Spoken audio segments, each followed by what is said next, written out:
Akhirnya, gue berkesempatan juga untuk ngebahas AMD Ryzen AI 400 series yang kemarin baru aja diperkenalkan sama AMD pada event CES 2026. Meski memang untuk line up yang gue bahas kali ini, laptopnya itu bukan menggunakan seri dari CPU Ryzen AI 400 series yang paling tinggi ya. Jadi ini bukan tipe yang paling tingginya banget yang ada di laptop ini.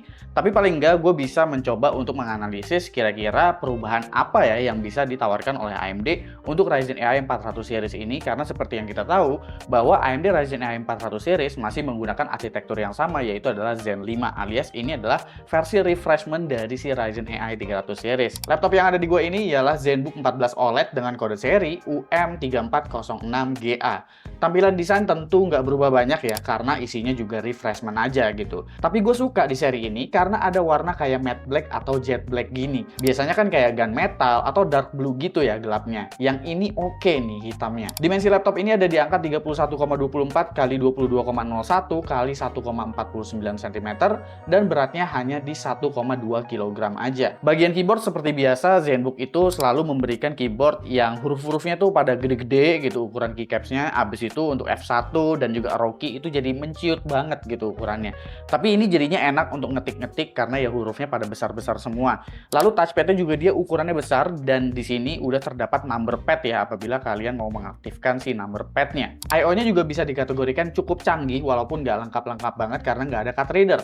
Yang menarik adalah udah ada USB 4 di sini untuk USB Type-C-nya dengan rating 40 Gbps. Lalu untuk USB Type-A-nya udah USB 3.2, HDMI 2.1 ada, audio jack juga ada. Karena ini adalah versi OLED, tentu layarnya menggunakan panel OLED. Ukurannya 14 inch, tapi resolusinya itu ada di 1920x1200 dengan refresh rate di 60 Hz. Walaupun begitu, dia udah punya color gamut di 100% DCI P3 dan juga udah mendukung untuk True Black 600. Kameranya ini dia beresolusi Full HD dan udah punya dukungan AI Sense kamera yang memang udah terintegrasi juga dengan Microsoft Studio Effect. Jadi kalau misalkan kita mau pakai fitur-fitur AI untuk background effect yang memanfaatkan NPU-nya, contohnya seperti ini, itu udah bisa digunakan juga ya. Untuk kualitasnya, karena ini gue masih preview doang ngeliatnya, jadi gue ngerasa masih bagus-bagus aja dan kalian bisa nilai sendiri hasil perekamannya itu seperti apa ya. Nah, untuk spesifikasinya, Ryzen AI 400 series yang ada di laptop ini tuh menggunakan AMD Ryzen AI 7 445. Tentu kita udah sama-sama tahu kalau ini menggunakan arsitektur Zen 5 ya untuk CPU-nya. Tapi yang perlu diperhatiin adalah untuk Ryzen AI 7 445, ini dia bukan menggunakan 8 core ya, melainkan menggunakan 6 core 12 thread. Yang memiliki total 8 core 16 thread itu ialah AMD Ryzen AI 7 450. Jadi diperhatikan baik-baik jika kalian ingin mencari prosesor yang jumlahnya itu 8 core 16 thread untuk Ryzen AI 400 series. Lalu untuk di bagian iGPU-nya juga ini menggunakan arsitektur RDNA 3.5 alias Radeon 840M yang totalnya itu memiliki 4 compute unit. Dan menariknya di bagian NPU sebetulnya, karena untuk prosesor ini di bagian NPU-nya itu tetap diberikan NPU hingga 50 TOPS.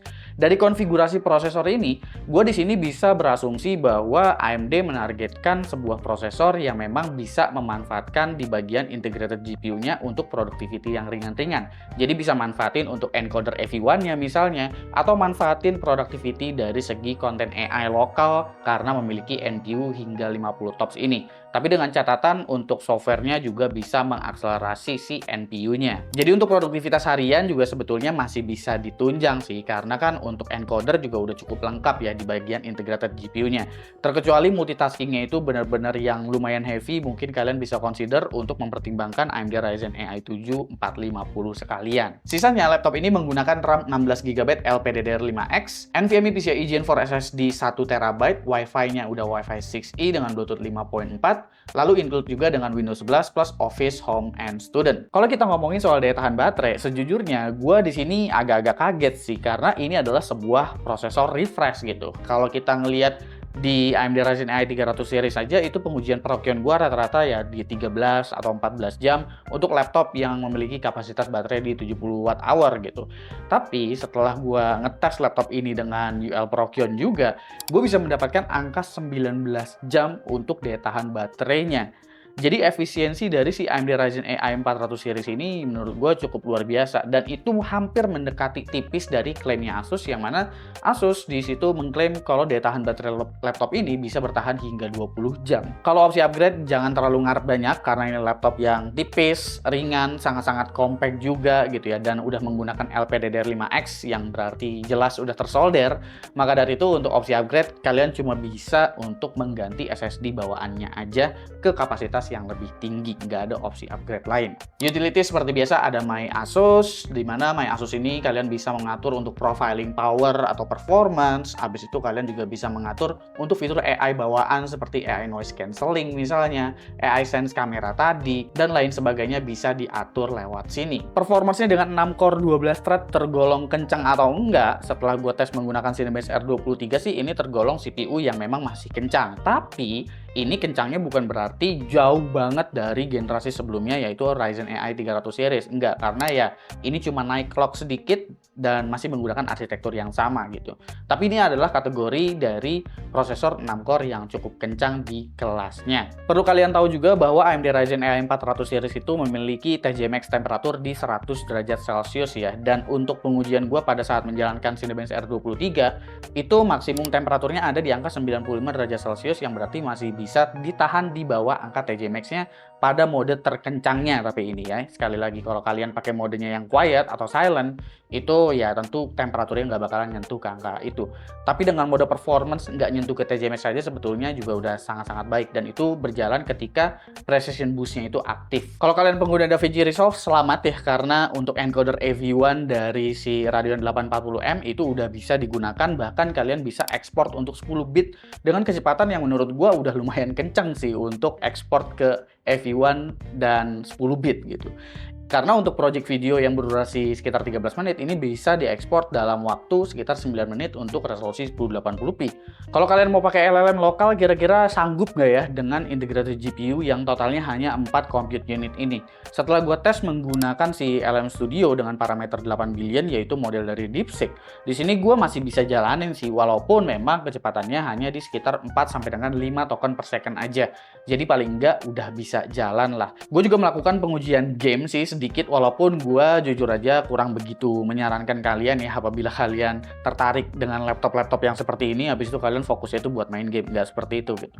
Dengan 4 compute unit RDNA 3.5, gue cukup impress sebetulnya dengan performance gamingnya gitu, walaupun memang kita harus menggunakan frame generation dengan FPS yang masih nyentuh di angka 49 atau 50, itu pun udah upscale rata kiri, preset rata kiri juga di 1080p gitu, yang berarti sebetulnya di sini kita masih bisa hanya sekedar main aja, entah di resolusi 720p atau 1080p upscale yang betul-betul mentok kiri dengan frame generation gitu. Jadi masih lumayan enak dilihat, walaupun responnya memang udah lumayan agak-agak terganggu karena base FPS-nya sebetulnya ada di sekitar 24 atau 25 FPS. Tapi kalau cuma buat game-game ringan gitu ya, misalkan kalian cuma sekedar buat main FC misalnya, atau main game-game retro, atau mungkin mau tipis-tipis main Valorant, ya itu sebetulnya juga udah bisa dijalankan sih di laptop ini, karena ya pada tes gue aja itu udah bisa mendapatkan rata-rata 211 fps dengan 1% low frame rate di 114 fps untuk game seperti Valorant,